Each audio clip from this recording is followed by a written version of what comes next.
infantry Oh here. That is no! very much needed. Oh no! Look at the siege workshop of Nikov. Take a look. Look at what he built. So hello everyone. Welcome to second game in this series between Yo and Nikov. Nikov taking the first game in a pretty, in a pretty defensive fashion. Let's put it that way. So Yo really didn't have the chance to show off his patented aggression. I'm joined here with Demise Red, longtime friend, and yeah, we've got a Malians and Malay matchup. What do you think about these civilizations or this map? It is very interesting. It is very interesting, to say the least. So Malay is probably more straightforward, due to the fact that it really suits the entire theme of having a water map. You can progress to the next age faster, and late game can be also interesting with thalassocracy. We'll get there potentially. Malians, though, is another very interesting thing. So Malians are the so-called new Persians when it comes to maps where you need to drop a dock as soon as possible, due to them saving enough woods to get there really fast. So that is maybe one thing. Maybe he wants to get to water as soon as possible. Not so sure how this is going to work, but it's a very versatile civilization. Potentially can offer a lot of solutions to what the Malay can do in the meantime, but we'll see what Nikov is going to do with the Civ that he has. He can either attack really aggressively in the beginning or go to the late game as soon as possible. We'll check it out. What are your thoughts?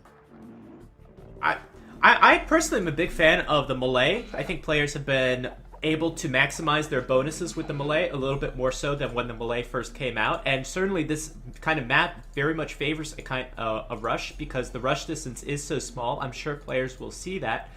I did want to point out one of the big things that I always thought of when I thought of Bog Islands is seeing those huge demo shots onto the villagers and the villagers not being able to survive when any sort of galleys come in, making it very a game that can change just in a matter of seconds. But with these galley nerfs, I'm not sure we're going to see that.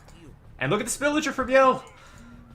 Insane, man. First blood right away. First blood right away. I just witnessed it while we were talking. It's so impactful. So that's the reason why you go for Malians, right? You want to drop that early dock, but all of a sudden you lose a villager like that. That is a huge issue now. It's going to have a huge impact on the game like that. Really unfortunate. Well done by Nikov spotting this one that easily. Was actually good timing there. The dock is up now, but for the sake of one villager, bad trade. Bad trade. Man, yeah, again, that is such a huge loss for these players. It's one villager down as far as economy. The dock will be up later, and now fishing ships will be out later for Yo as well. Especially when you're going to have to go against the Malay rush, where they'll be up to the next age much sooner. With those 3 rhinos, it's going to be really tough in this early game for Yo. That's for sure. That's for sure. And what is Yo doing? He's coming forward with the unloomed villager still. What is he doing? Oh god! Man? I mean, as you said, an unloomed villager. That must be some toxic. Oh, it got past the scout though. That's so lucky. Yeah, good for him. Good for him. He's dropping a forward barracks, as we can see. Oh maybe, my god! Holy crap! This let me is so high stakes. Yeah, high stakes, very high stakes. It's super risky. Oh my god, Ben Nikov now as well here, but he does have some loom. Therefore, the scout cannot engage that easily. Just going to be annoying, trying to get Nikov's attention here. As long as he can just delay this house, the barracks will remain unseen. But I'm just asking myself what the bigger picture is. Does Yo want to go for a trash push? He's on gold now, so you might want to consider something else here. Looks super interesting. Oh, thank goodness Yo finally got loom. That's just... Yeah. That's me on edge for him not getting loom for some reason. But that barracks is up. Nikov is finally going to see it. It's a little bit late as this militia is already halfway built. Is Nikov going to be able to wall this up in time? Going to get up these gates? It might be too late. Not possible. Not possible. I mean, at least for now. The first militia is in. We have a villager, we have a scout, and Nikov now already preparing a tower here. So good aggression by Yo, already triggering his opponent into building this tower. But this tower might also solve a lot of issues because Yo is now retreating, as we can see. 2 militias, 1 scout, and 1 villager. Asking myself where exactly this is going to go. Yeah, I think that's a win. Getting your opponent to build a tower. Looks like Yo's going to just build an outpost and... From here, I don't know where Yo goes. Maybe he's going to go back on water. Man, this is a tricky position. I'm asking myself how much of a worthy situation that this is for Yo. As I said, it is a win to trigger your opponent into a tower, but besides that, I'm asking myself what this army is going to do now, because they're actually outside of the base. Probably it's going to try to attack somewhere else. This one villager is still determined to drop a tower at some point. This one villager tower rush that we know from KOTD times. Let's see if that's going to happen. Besides that, the remaining army of Yo may be interested in harassing the fishing boats, and that is about it. Something I just noticed on this map, the middle only has these really tiny fish, and now these fishing ships are going to have to come out a little bit into this amphibious terrain. So these militias will be very useful if they're able to stay alive. If they're able to stay alive, because, I mean, the men-at-arms being chased by a fire galley, that's already not so good, but Yo is now retreating to the mainland, still engaging here, attacking the galley. Okay, interesting. Doing some good damage. Yeah, dude, indeed. I mean, Nikov nearly lost his boat there. Interesting. My question is now, though, what is Yo gonna do next? So he's building that one tower to the left-hand side, which is not the most efficient one. Interesting situation. The one will just trap. What the heck? Okay, but it didn't. Oh, she's gonna get away though. Yeah. Oh my god, man. God, and what is this wheelbarrow from Yo too? Such an early Wow. wheelbarrow. Wow, that's a Viper-esque wheelbarrow. He did that in KOTD 2, interestingly. Not so sure where this is going. It's interesting. It's not the typical orthodox type of style to do that. Absolutely correct by saying this, by pointing this one out. But okay, I guess that is going to happen. Besides that, we just see that both pairs now producing... Oh, they just have one fire galley each, and that is all for now.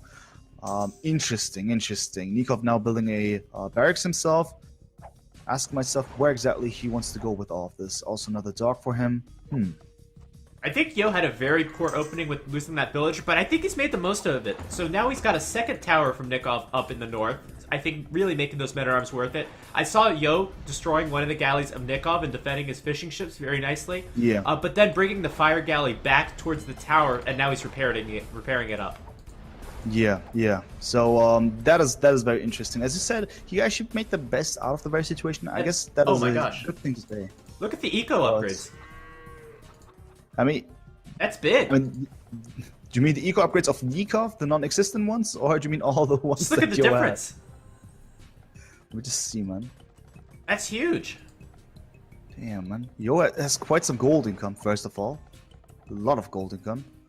And besides that, though, villager count is sick, though, right? I mean, okay, Yo has wheelbarrow, but Nikov has a lot of additional villagers there. Yeah, that is true. There's men-at-arms trying to get in under that town center, and it looks like Yo's going to try to place another tower, maybe force Nikov to build another one, and they're both going to build towers in the same place. Yeah, I mean, it's okay. It's okay. Yo doing a good job here, triggering his opponent into more and more towers here. That's wonderful. It's going to hinder Nikov from achieving too much with the Civ that he has that is able to go for the next stage that fast. It's not going to be as fluent for the Malay in this game, it seems. So it's some good Malian's aggression, I would say. But so far, just one tower, if I'm correct here, from Yo. Man. I'm loving Yo's place. If he gets this tower up, that's going to be great. Unfortunately, one of the men-at-arms is going to go down. And let's see who wins this galley fight. Critical moment. Let's check it out. It seems that Red will lose this one for now. Yeah. Especially with the home advantage, because Nikov can just reinforce easier. But all of a sudden, same amount of bolts. The third one now being added by Nikov. Yeah, Yo is trying it. It's a good attempt, but two things have happened. First of all, Navy fight lost for Yo, and also the tower is gone. Yeah, that's a big Navy fight to lose. Losing a lot of value in his army. I did like Yo earlier in the game. Did move his fishing ships back to the tower, saving them. So that's the second time he's moved to that tower and saved them. Now Yo going with an archery range. And Nekov's going to place an outpost there, which may see it. Oh, won't be able to see it. Just missed it there. I mean, quite some towers. Interestingly, blacksmith and archer rangers, so we will have them archers with fletching very soon. They are demolition rafts now. Good choice by Yo. I think that is quite nice to see that. So we'll see if Nikov is going to find out about this hidden base of Yo to the right hand side. Just missing it once again. And therefore, well, I think Yo is going to have some more chances to apply more pressure. With archers, he can go beneath the towers, let him stay there and still harass the surrounding villages. It can work. We'll check it out. I really wish... I think Yo's been playing this game pretty well as he could since losing that villager, but I really wish he focused a little more on creating villagers and making sure his villager production is stable, because he's very far behind, much farther behind than he should be. You're right, man. Dude, he doesn't produce a single villager at this point, man. I'm just looking at his TC now. He still doesn't click on it, man. There we go. Wow, at least minimum 20 seconds, man. Insane. Okay, that's quite some bad economy there, therefore. I mean, he might have all the upgrades and Nikov just with double bit X here. But yeah, still. Yo is neglecting his economy to the fullest for the sake of the aggression. For that one, he must succeed. He must kill villagers. He must harm Nikov as much as possible to make it worth it. But we'll see where this is going. The archer's now going to the north, which is the wrong decision from our perspective, as we can see. Potentially, because the tower is going to go up at the wood line on the right-hand side for Nikov. The archers might get this one villager. That is at least something, but more is needed. Yeah, just some unlucky plays from Yo. Yo is probably gonna... No, he's gonna go back. Those villagers are so weak. I think in this matchup, the Fire Galley should be able to take care of the archers. I hope Yo just doesn't lose all of his army. And it's gonna save that villager, I think. Yeah, she's gonna I think so as well. Yeah, it will be garrisons. And look who's first to the Castle Age. Incredible, man. That's going to be a dirty Castle Age, though. It might seem super successful, but it might... I mean, he's not going to be up first because Nikov is able to click up later, but yeah. You know, yeah. But that's interesting. That both are able to click up at this very point of the game, especially Yo. In my opinion, he has a weak economy. That is actually for certain. 46 villagers for Nikov, 38 for Yo, but he has wheelbarrow at least. That is something. But that is not everything. So we'll see how successful the archers of Yo are going to be on the right-hand side. Not so sure if they're going to reach anything here because Nikov has walled himself up. So I'm checking the, so I could check the wood, food, and gold per minute. To be honest, it's not that different. It looks like Nikov has a little more wood per minute because he has more villagers. But other than that, it's pretty identical. Yeah. And I was just wondering what kind of effect maybe the wheelbarrow or the horse collar upgrades had. Yeah, I mean, it seems that it must be significant enough, right? So they're somewhat on the same level, despite Nikov having more villagers. But it's a good thing to point out that Yo is still able to catch up here. And we'll check out where exactly this is going, because I see bloodlines and scalebounding armor. So Knight's potentially going to be in the making very soon. But Nikov with some last-second gates here to save himself. That piece of wall is not going to survive very long. Nikov's going to looks like he's going to have to defend with some galleys, and he's bringing a few back. This is not too bad because Nikov is going to have to come back to be able to defend this, but hopefully Yo doesn't lose all of his archers. That's the big problem, as they're going to get sandwiched. Indeed. So we got the navy in the back, we got the navy in the front.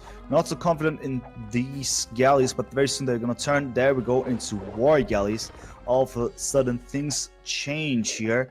And also Yo is going for a mixture of units very soon. It's such a long path for those archers to get around. Yeah. I don't think they're going to be able to get out of there. Well, they're dealing damage. One boat is going to go down at least. Wow, but the remaining units, they just die. They just die. There we go. The archers all failed desperately. Unfortunate. Man, this is a big problem for Yo. That was his main army, was archers, but now he's switching into knights. Exactly. This knight transition might be devastating. Yeah, that is something that the Malians are capable of doing, right? They save that much wood. They can build more and more military buildings in this case. And we have the knights now. They have bloodlines. They have +1. They're strong enough, tanky enough to actually deal some damage, you would say. And that's actually it. Due to the fact that the boats do not get that much of a bonus when it comes to upgrades. I'm just checking it. Is it? It says 7-1 on my screen for the war galleys. Yes. Not sure what that means, but well, I think if possible, the balance changes show a minus. Yeah. Otherwise, they don't show anything. Like they have Bodkinero now, and it's just 7. Okay. Right then. So the knights are doing a lot of successful things. Nikov has just lost a lot of units here, a lot of galleys, and more knights are being added to the mix. And that is quite insane. And that is something that the Malians are capable of doing. You have the economy to the back, and at least I see 2 town centers for Yo, and you still see quite some active military. Oh here. no! That is very much needed. Oh no! Look at the siege workshop of Nikov. What about the siege workshop? Take a look. Look at what he built. Wait, where is it? My hotkeys are not working, so you need Siege to... workshops. Wait a second. What is the matter with that? You see it next to the dock in the town center of Nikov? Yeah. There's a siege tower there. Is that on purpose, or what is that thing? Because I you know, I try to remain serious here, but what is the siege tower doing here? The siege my tower, God. it's so infamous for being misbuilt. It's like the hockey changes all the time. Players accidentally build it all the time. Wow. I thought that I just don't see the bigger picture here, you know. A siege tower, obviously, on this map, you know. Nah, man, it's insane, man. Wow. Next level. And on top of this one, Yo is now building a castle over here, in front of the base of Nikov.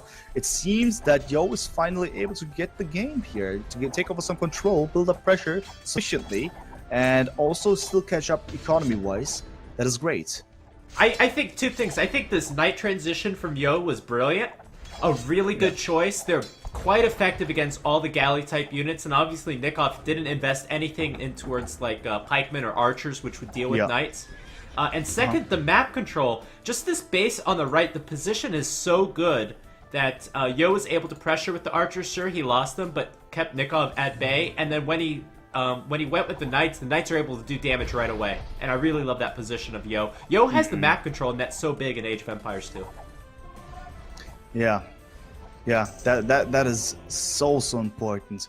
And as you said, the switch into the knights, that was really nice. And we even see some siege now as well. The Rams are marching forward. That's going to be such a tough thing for Nikov to address all these different issues, just having access to Navy here. And therefore, well, it's going to be a tough one. One thing that Nikov is doing correctly is quick walling here, and that he's trying to keep the core that he has as safe as possible. But as you said it, that is not going to win him the game, because the map control is really, really valuable in this very game of Age of Empires, and Yo certainly has it in his hands. So with that one, Nikov needs to have some kind of plan here. This situation that he is in is not going to win him the game. He needs some solution.